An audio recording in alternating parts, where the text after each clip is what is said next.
Live from Fargo and serving you on TV, online, and on the go. This is Valley News Live at 6. The cost is the main complaint I hear is the cost of special assessments. And I get that, and I am looking for solutions. It's an expensive issue that most homeowners and would-be homeowners are facing, the increasing costs of those special assessments. And West Fargo's mayor is saying he is looking for solutions. Thanks for joining us tonight. It's an issue that's being talked about in front of the North Dakota State Legislature. If passed, a House bill would study the use of special assessments and their cost. Valley News Team's Ashley Bishop looks into if the cost of success is playing a role in development in our area. West Fargo is one of the fastest growing communities in the state. This city on the grow is seeing an increase of new homes and a higher cost of special assessments. But why? We are somewhat paying for our success and the great economy that is going on here. Everybody is busy, and so it's a little tougher to get these companies. It's tougher to get the roofer to come in because they're so busy, and so they can charge more and will charge more. Special assessments are fees charged to property owners, normally for infrastructure, roads, sidewalks, and water. Typically, the special assessments cost is passed along to the homeowner. Most states do special assessments differently. In new construction areas, in a lot of areas, I would assume that it's built into the price of the lot or house already, so they're paying for it when they purchase that place. They just don't know it, really. Yeah, I mean, that's the thing, is we're divided out, so that's how also they recognize it, is because it's separated. If it wasn't separated, it would be no different than anybody else. Fisher says there is a housing shortage in the area, and people want more in their communities, which drives up the cost of specials. But we're building more and more houses and going further and further out, and obviously there's more costs involved in doing so. And again, we all like more. We want parks, we want these things. Well, the more of those things we want, the more expensive it is. Whether it is a city or the developer paying for the upfront cost, Mayor Mattern says homeowners will always pay, and he hopes this study the legislature is considering does more than just say that the special costs are high. The question then becomes, how can we do it more cost effectively? How can you do that? And that is the big question that I don't have an answer for. In West Fargo, Ashley Bishop, Valley News Live. The House bill that North Dakota lawmakers are dealing with for the study of special assessments was sent over to the Senate this week. Another cold front moving in as we move to the end of the week. Let's go to Hutch Johnson for the latest on what we can expect for tonight. Cold, Hutch?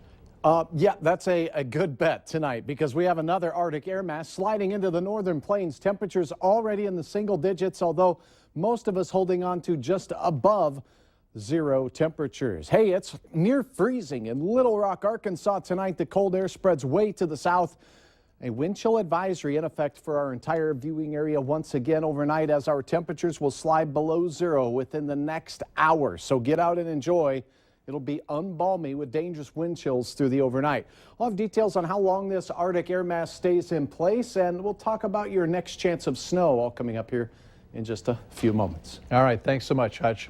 Well, we have some advice for you. Now you can get Valley News Live text alerts through your phone. You can get all the latest breaking news, weather, and other updates on your mobile device. Just head to valleynewslive.com. That's where you can sign up. The Fargo School Board is moving ahead with a school boundaries plan. The proposal is to alleviate expected overcrowding at Discovery Middle School and Davies High School. The plan, getting preliminary backing, shifts more students north to Ben Franklin and North High. The changes would also delay construction of additions at Southside schools. A final vote will take place next month, and a series of public forums on the boundary changes are also set for next month. With parking in downtown Fargo a problem for many, the city is now exploring options to change the restrictions. But officials say it won't much affect how much money is brought in from parking tickets. The city right now makes roughly $300,000 a year from the citations, which isn't much in an $80 million a year budget. According to City Hall, most tickets are issued during the winter months. Between November and April, when we have winter parking rules in effect, we issue about 3,000 tickets a month. Sprague adds that the biggest problem area for tickets is downtown, followed by areas near the NDSU campus or the northern end of town. A Canadian National Railway train derailed, causing potentially hazardous materials, leading to a very stressful morning in a northern Minnesota town today. St. Louis County officials say 13 of the train's 107 cars derailed near the town of Shaw, which is about 50 miles north of Duluth. Luckily, no one was hurt in the crash, as 9 of the train's cars contained the potentially hazardous materials. And officials say there was no leakage or danger to the public. Hackers. You might be thinking about bad guys, right? But a local private investigator considers himself a hacker, the good kind. Last week, we showed you the story of a traditional private eye. Well, tonight on Valley News Live 10 at 10, Valley News Team's Nicole Johnson shows us the modern-day investigator helping those who have been robbed in cyberspace. North Dakota's Attorney General and Lieutenant Governor responded to our requests today regarding Susan Bala. On Friday, the second highest court in the land ruled the state was in the wrong when it closed Bala's business center to prison, and the state may now owe her millions of dollars. During the 2003 case, Drew Wrigley was the U.S. attorney and the Attorney General was Wayne Stenjum. In a written statement, Stenjum said in part, this case is a result of a difference of opinion on the interpretation of North Dakota law. As for Drew Wrigley, he told us that it would be irresponsible to speak on ongoing litigation that he hasn't been involved in 6 years. Wrigley's office directed us to reach the current U.S. attorney, which we did, but we are awaiting a call back. The U.S. Senate cleared a procedural hurdle today, allowing a vote to fund the Department of Homeland Security, but there appears to be some drama between Republicans. For the last few weeks, arguments about funding Homeland Security have been across the aisle. Now, Senate Majority Leader Mitch McConnell announced that he'll bring a separate bill about immigration. The GOP had previously been looking to attach the two issues together, while separating the two is something many Democrats have expressed support for. It's a basic responsibility of Congress to deal with immigration. It should be a standalone bill that we vote for. It should not be part of a Homeland Security bill. We want to make sure that we get the department funded, but at the same time not provide funding for the president's executive order on immigration. Some Republicans are distancing themselves from McConnell's new plans, saying it signals he believes a shutdown could hurt the GOP. It's a time to showcase the best and the brightest in innovation. 23 teams of students from NDSU are showing off their new products from its annual Innovation Week. The next big thing could be right here on display on campus. This year's ideas include everything from a model that helps farmers solve modern agricultural challenges to one team reinventing the clothes hanger. NDSU staff say this competition's a great way to teach students entrepreneurship. The top team, they win $5,000 and will be announced tomorrow during an awards lunch. Good luck, guys. That can buy a lot of clothes hangers. It can. It's not your usual college education, but it's a very popular one. Next month, champion walleye fisherman Johnny Candle of Devil's Lake is bringing his Walleye University to Grand Forks. And Valley News Team's Neil Carlson shows us what it's all about.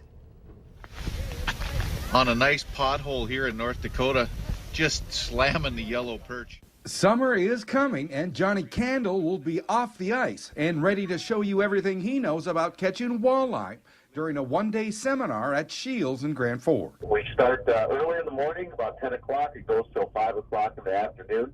We try to talk about as much walleye fishing as we can possibly fit in a 7-hour day. And Candle says since Walleye University will be held at Shields, he'll also be talking about all the latest electronic gadgets that can help you find those trophy fish. It starts at 9:30. It'll be from 10 to 5 p.m. It's $50 to register, but you do get a $20 Shields gift card, and it's an all-day seminar, so it's really a good bang for your buck. Plus, Johnny Candle says you'll also get a free fishing hat and textbook for your trip to Walleye University, but spaces are limited. Yes, this week we've had a lot of phone calls about it, and a lot of registrations have started coming in, so I think it'll fill up a lot quicker than we anticipated. If you don't catch them on that piece of structure, get back in your truck and drive down the road and try another spot. If you're interested in getting your degree from Walleye University, you're urged to sign up soon. In Grand Forks, Neil Carlson, Valley News Live. Like we said, Walleye University is going to be held Saturday, March 7th at Shields in Grand Forks. You can call right now to register, 701-780-9424. You might not realize it, but there's a surprising number of big game animals in the Red River Valley. Animals like moose, elk, and bighorn sheep are more common than you may think in North Dakota. In fact, their numbers are spreading across the state. And for hunters, the numbers have been good. 100% of bighorn sheep tags filled. For elk, 68% of the tags filled. And moose numbers were just under 90%, with 89% of the tags filled. People can find more information on 2015 moose and elk hunting season later this week on the North Dakota Game and Fish Department's website. Remember to like Valley News Live on our Facebook page. You can follow the latest news, weather, and breaking news updates anytime on your feed. Just go there, search Valley News Live, like our page, and you'll stay informed throughout the entire day. Well, coming up later on Valley News Live at 6, today was a very big deal for local blood donors. So far this winter, only 15.5 inches of snow to shovel out of the way. Not a lot of snow in the forecast, but the cold is going to continue. I'll have details in your hour-by-hour forecast next.